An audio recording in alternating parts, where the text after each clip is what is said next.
सभी को जय मसीह की। परमेश्वर ने हमें ये सुंदर समय दिया ताकि हम परमेश्वर की आराधना रूह और सच्चाई से कर सकें। और मैं एक बार बार बार बोलता हूँ कि हमें ये जो जीवन मिला है, हमें अपनी तरफ से नहीं, हमें यीशु मसीह की तरफ से ये जीवन मिला। हालेलुया।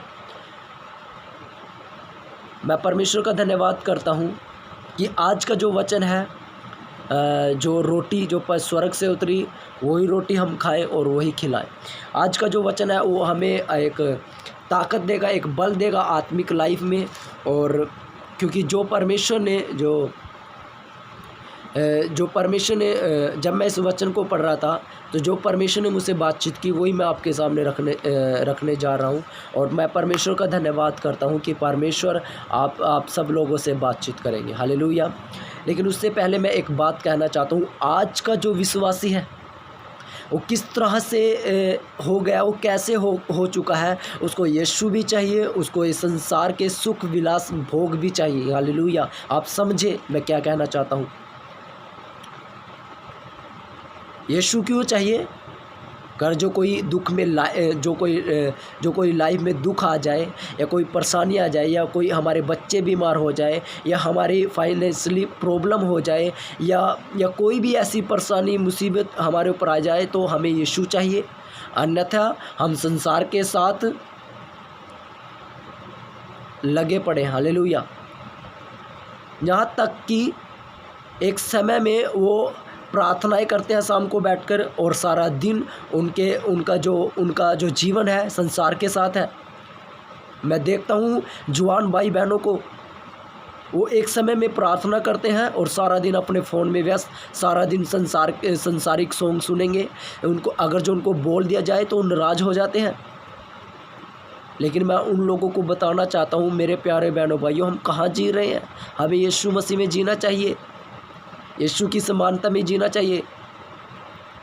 हालेलुया। कहीं ऐसा तो नहीं हमने दो नाव में पैर रखा हुआ है, संसार में और यीशु मसीह में। मैं कहता हूँ आप कहीं पर भी नहीं हो।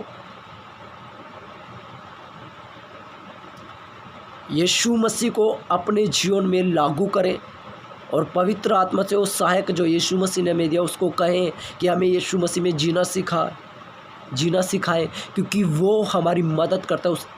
क्योंकि उसका नाम ही रखा गया है सहायक, पवित्र आत्मा, जो हमारी मदद करता है यीशु मसीह में जीने में। संसार में नहीं वो हमें कभी लेके जाएगा, कभी भी नहीं। वो हमें हमेशा यीशु मसीह में मोड़ेगा, हमारे पापों से, हमारे हर एक कामों से जो संसार के हैं। मेरे प्यारे बहनों भाइयों, एक समय में आपने दुआ करी, प्रार्थना की, उसके बाद आपका जीवन, सारा दिन आप कहाँ रहते हो आपको खुद नहीं पता।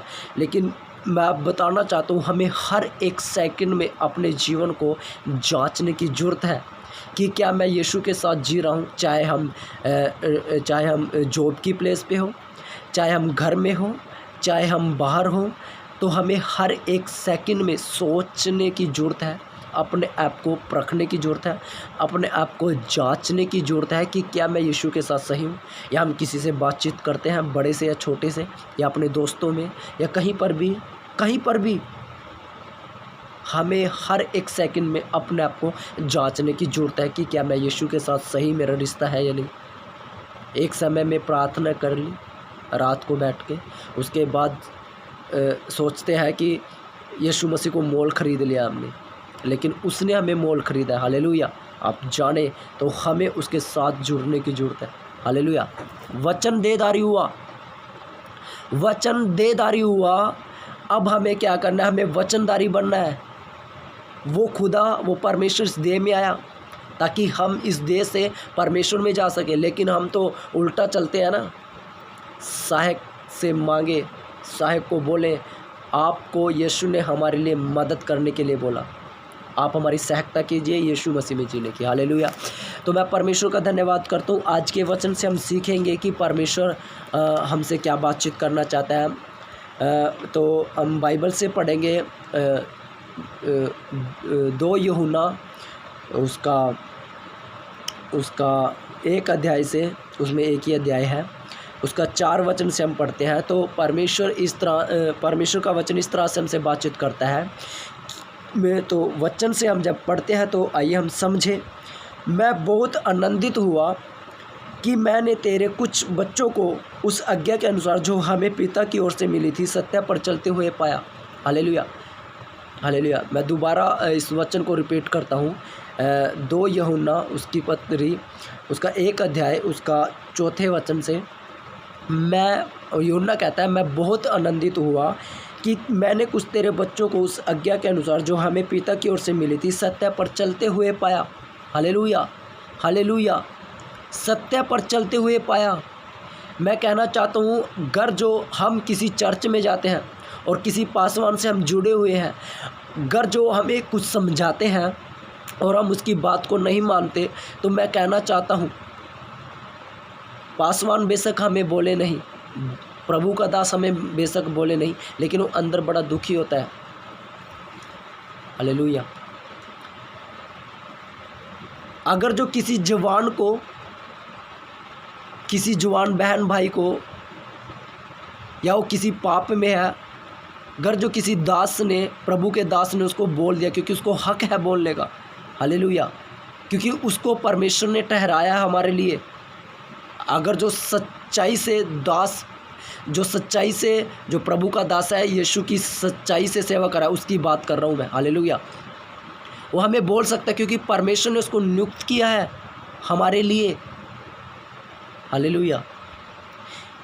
और सचमुच में कहता हूँ, अगर जो कोई जवान भाई बहन कोई पाप में होता है और वो उसको बोल देता है उस पाप के विषय में, और उनको कहता है कि उनको कहता है कि इस जीवन को छोड़कर, उस पाप को छोड़कर यीशु के साथ जीना, तो आज का जो जवान है ना, वो क्या है, नाराज़ हो जाता है, वो चर्च में ही नहीं आता। क्यों? क्योंकि वो बोलता है कि मुझे ऐसा क्यों बोला गया, क्योंकि उसका रिश्ता क्या है, संसार के साथ भी है और यीशु के साथ भी है। लेकिन ऐसा कभी नहीं हो सकता। आप समझे, आप मुड़ के आए इस जीवन से। अगर जो आपको बोला गया तो अच्छे के लिए आपके लिए बोला गया, और आपको वो जीवन छोड़ के आना पड़ेगा, क्योंकि यीशु भी हमसे यही कहता है, उसके आज्ञाओं को हमें मानना है।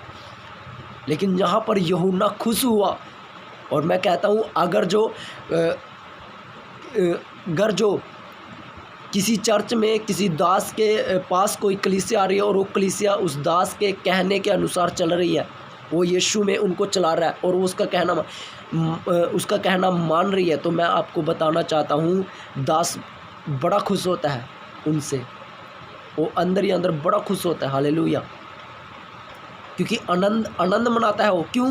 क्योंकि उसकी मेहनत जो है, वो प्रार्थनाएं उनके जिनके लिए वो कर रहा है, वो उसका कहना मान रहा है, वो आनंद होता है और वो प्रार्थना करता है उनके लिए। Hallelujah, hallelujah.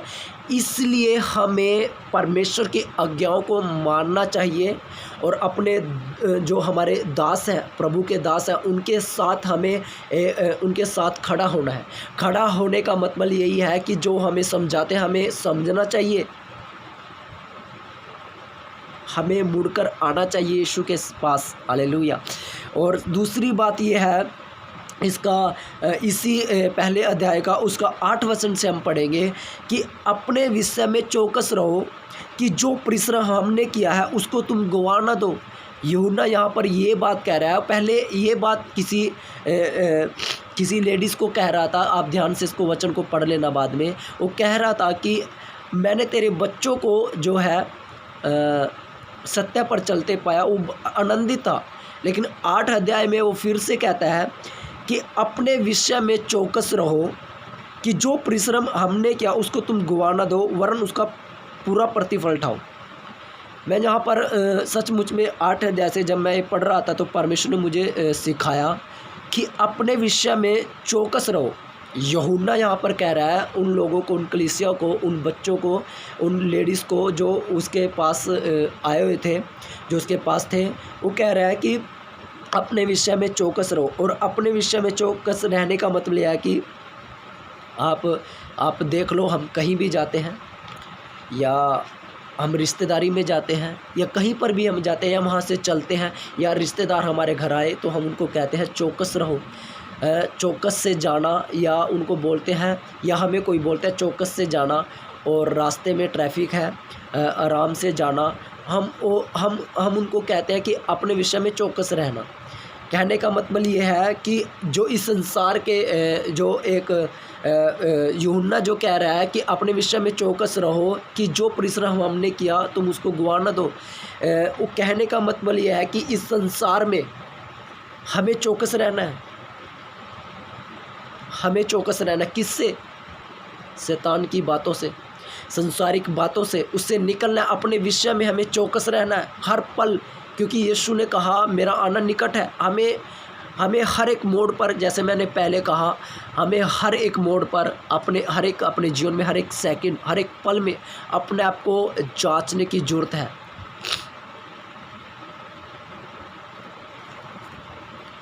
जांचने की ज़रूरत है। हालेलुया। अपने विषय में चौकस रहना है, किससे? कहीं हम यीशु मसीह के साथ में और पाप भी हम करते जा रहे हैं। हालेलुया। कहीं हम परमेश्वर से दूर तो नहीं होते जा रहे हैं। यीशु को लेकर चले अपने जीवन में, चौकस रहें। और जो परिश्रम हमारे दास, जो हमारे पासवान हैं, वो हमारे लिए दुआएं करते हैं, वो हमारे लिए प्रार्थनाएं करते हैं। जब कोई दुख होता है तो हम अपने दुखड़े उनके आगे रोते हैं, तो हमारे लिए दुआएं करते हैं। तो उनका जो परिश्रम है क्या हम गवा देंगे क्या? यूहन्ना यही बात कह रहा है यहाँ पर कि जो हमने जो परिश्रम किया है तुम्हारे विषय में, तुम उसको गवा ना दो। हालेलुया। वो परिश्रम करते हैं हमारे लिए, क्योंकि वचन कहता है जो परिश्रम हमने किया, यूहन्ना कह रहा है जो परिश्रम हमने किया तुम्हारे लिए दुआएं की, प्रभु से विनती की, प्रार्थना की। क्योंकि एक दास को इसीलिए परमेश्वर नियुक्त करता है कि वो एक कलीसिया की रखवाली रखे। और क्या हम उन पासवानों, उन दासों के साथ सही खड़े हैं? वो हमारे लिए दुआएं करते हैं जब हम उनके आगे अपने दुखड़े रोते हैं। किसी को कोई दिक्कत, किसी को कोई परेशानी, आप खुद देखते होंगे चर्च में एक प्रकार के लोग नहीं, हर एक प्रकार के लोग आते हैं। किसी के जीवन में कुछ दुख, किसी के जीवन में कुछ दुख, किसी के जीवन में परेशानी, किसी को कुछ, किसी को कुछ, किसी को कैंसर, किसी के बच्चे बीमार, किसी की फाइनेंशियली प्रॉब्लम, किसी को कुछ है। उनके लिए दुआएं करते हैं, वो परिश्रम करते हैं आपके लिए, लेकिन हम उसको गुआ देते हैं। कैसे? जब हम उसकी बात को ना मानकर, क्योंकि वो हमें कहते हैं यीशु मसीह में चलो, हम ना मानकर उनकी और उस पाप में चले जाते हैं और हम अपने आप को बहुत बड़ा विश्वासी कहलाते हैं कि हम तो प्रभु को मानने वाले। ऐसा नहीं हो सकता। उस परिश्रम को ना गंवाएं। हालेलुया। लेकिन आगे क्या कहता है वो? आगे हम पढ़ते हैं कि तुम गवा ना दो, वरन उसका पूरा प्रतिफल पाओ। हालेलुया। वचन कहता है कि पूरा प्रतिफल पाओ। यूहन्ना कहता है उसका पूरा फ़ायदा उठाओ। प्रतिफल पाने का मतलब यह है कि उसका पूरा फ़ायदा उठाओ। मैं आपको बताना चाहता हूँ, आज हमें यीशु मसीह मिला है।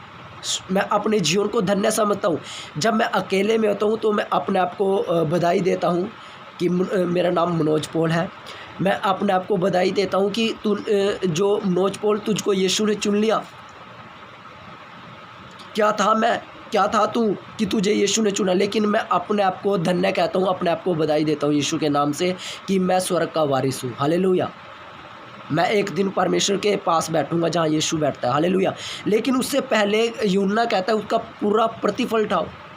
एक बात यहाँ पर मैं आपको बताना चाहता हूँ, अगर जो कोई गवर्नमेंट हमारे लिए कोई कानून पास कर दे कि तुम्हें फ्री में, तुम्हारे जिनके फ्री में तुम्हें जगह मिलेगी, और जैसे हमारे यहाँ पर प्लाट कटते हैं सरकार की तरफ से, तो मैं कहना चाहता हूँ अगर जो ये अलाउंसमेंट गवर्नमेंट कर दे तो हम क्या करते हैं, अपने कागज़ पत्र उठाकर चल देते हैं। हालेलुया। क्योंकि हम उसका फ़ायदा उठाना चाहते हैं, क्योंकि वो हमें गवर्नमेंट की तरफ से फ्री में मिलने वाली है। हालेलुया। क्योंकि हम उसका पूरा फ़ायदा उठाते हैं। तो आज हमें यीशु मसीह मिला है।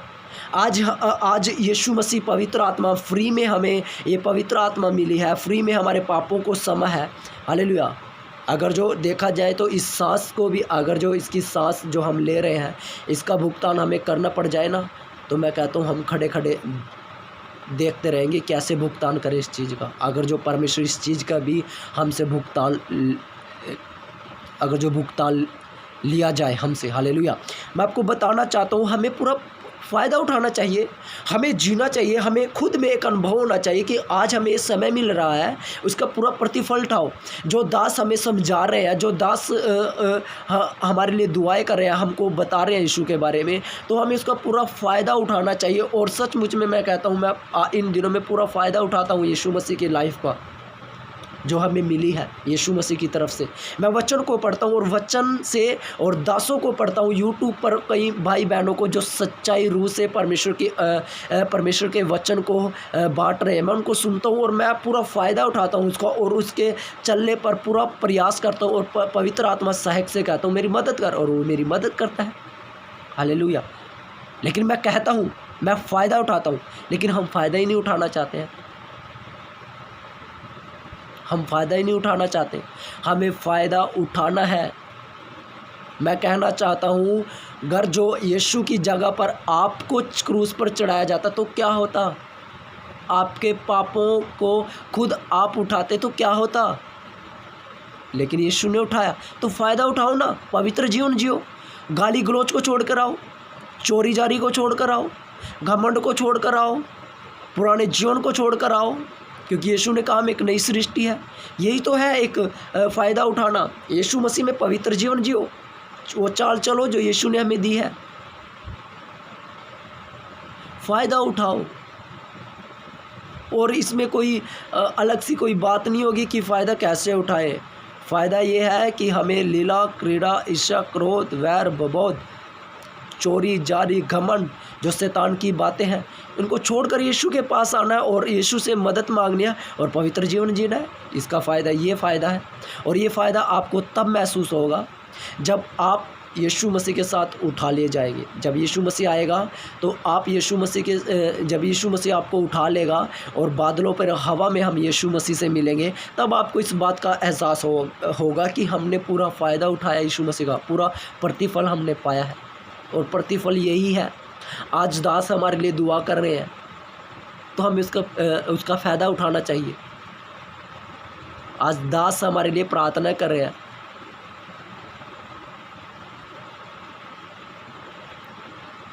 तो हमें उसका फ़ायदा उठाना चाहिए, फ़ायदा हमें उठाना चाहिए।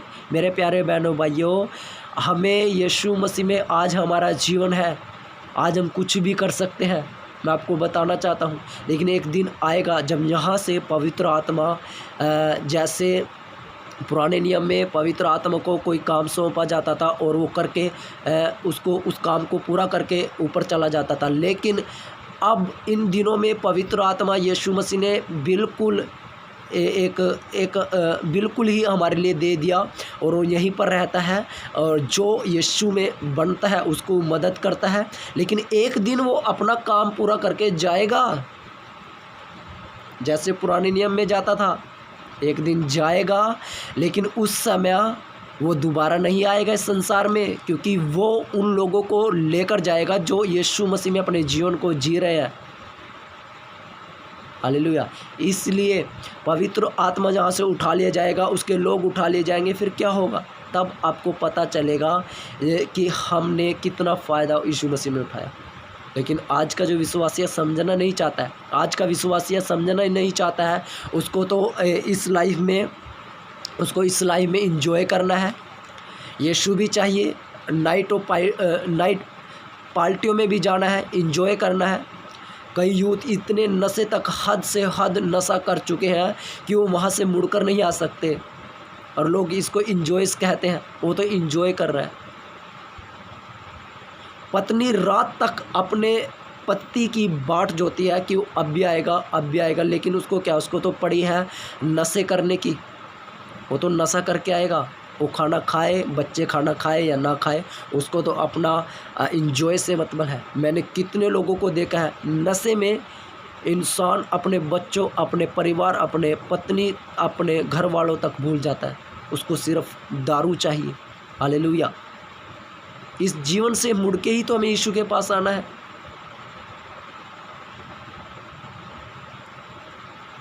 मेरा फोकस ज़्यादातर जवान भाई बहनों पर होता है, पता क्यों? ताकि वो छोटों को लेकर चल सकते हैं और बड़ों को भी लेकर चल सकते हैं। क्योंकि मैं देखता हूँ जो मेरी मम्मी है, वो अनपढ़ है और उनको इतनी समझ, लेकिन मैं उनको जब वचन सुनाता हूँ तो वो ध्यान से सुनती है और वो चलती है और उसका जीवन परमेश्वर ने चेंज किया। कैसे, क्यों? क्योंकि मैंने उनको बताया, क्योंकि मैं उनको लेकर चल सकता हूँ। कई घरों में छोटे छोटे बच्चे होते हैं 10 साल के, 8 साल के, 12 साल के, उनको समझ नहीं होती, उनको कौन लेकर चलेगा? हम ही तो लेकर चलेंगे। लेकिन हमारा ही जीवन पाप में है, कुछ यीशु के साथ, कुछ संसार के साथ, वो किस तरह से चलेंगे? मैंने कई बच्चों को देखा है, वो शाम को प्रार्थना करते हैं और सारा दिन उनके हाथ में फ़ोन होता है। वो सारा दिन फ़ोन में व्यस्त हैं। छोटे छोटे बच्चे गेम खेलते हैं, उनके माता पिता उनको फ़ोन दे रहे हैं और वो क्या कर रहे हैं? हालेलुया। आप खुद समझदार हैं। हमें लेकर चलना है उनको और हमें पूरा फ़ायदा उठाना है, प्रतिफल उठाना है यीशु मसीह में। आज हमें ये जीवन मिल रहा है, इसलिए हमें अपने आप को चेंज करना है, अपने आप को यीशु मसीह में लाना, अपने बच्चों को यीशु मसीह की शिक्षा देनी है, ताकि कल जैसे यूहन्ना आनंदित हुआ, उन बच्चों को उस आज्ञा के अनुसार चलते हो जो यीशु मसीह की ओर से है, जो पिता की ओर से है, ताकि हम भी कल खुश हो सके जब हमारे बच्चे परमेश्वर के आज्ञाओं को, वचन को पढ़ेंगे और हम भी आनंदित होंगे उस समय, क्योंकि हमने जो परिश्रम किया अपने बच्चों को सिखाने के लिए, उनको डांटा, यीशु मसीह में चलाया और यीशु के वचन के अनुसार चलाया, तो वो प्रतिफल, वो परिश्रम हमारा व्यर्थ नहीं होगा और वो कल भी उसका प्रतिफल पूरा उठाएंगे हमारे बच्चे। हालेलुया। तो इसलिए मेरे प्यारे बहनों भाइयों, आज का जो मेरा विषय था यही था और मैं उम्मीद करता हूँ कि आपने बहुत कुछ सीखा होगा और सचमुच में इस वीडियो को दूसरों तक शेयर करें। और ये परमेश्वर का वचन है, इसमें मेरे कोई योग्यता बढ़ाई के लिए नहीं, हम एक परिवार है जो उठा लिया जाएगा और हमें अपना परिवार बचाना है। हालेलुया। और मैं परमेश्वर का धन्यवाद करता हूँ इस सुंदर समय के लिए और आपने बहुत कुछ सीखा होगा।